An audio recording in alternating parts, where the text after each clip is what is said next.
This week, the European Parliament has been holding hearings for the proposed new commissioners.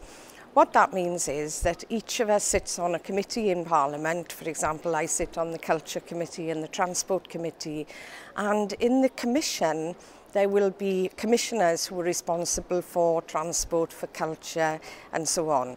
So as members of Parliament, we have a chance to interview those commissioners and give our opinion.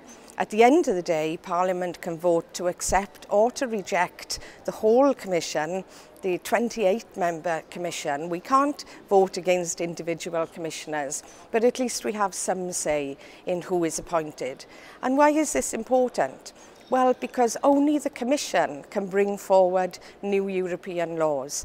Parliament and the governments from all of the member states actually decide on the laws, but it's only the Commission that can bring forward new proposals.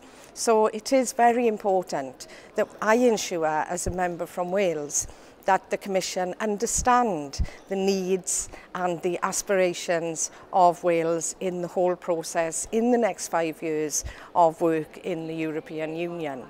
One of the things that I've raised with the Commission is the issue of languages. As a bilingual nation, of course, we have a lot to contribute to the rest of Europe. But because Welsh isn't an official language yet, we don't have equal status of Welsh and English. And lots of other countries are in the same position. So I want to make sure that a commissioner is responsible for supporting and developing minority languages. In the past, there was a commissioner for multilingualism. We don't have that anymore. So I asked the Commissioner in the hearings yesterday whether they would come up with a strategy to support minority languages. I didn't get a definite commitment, but he was very supportive, and so I'll continue to raise this issue with the Commission next week.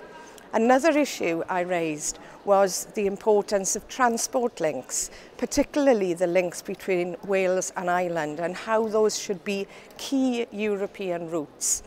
What I got from the Commission in that debate on transport was a very clear message that the Welsh Government really must put forward a very, very strong case for funding for transport links in Wales. Because we were left off the map last year, we are going to have to fight so much harder to get that investment that we need.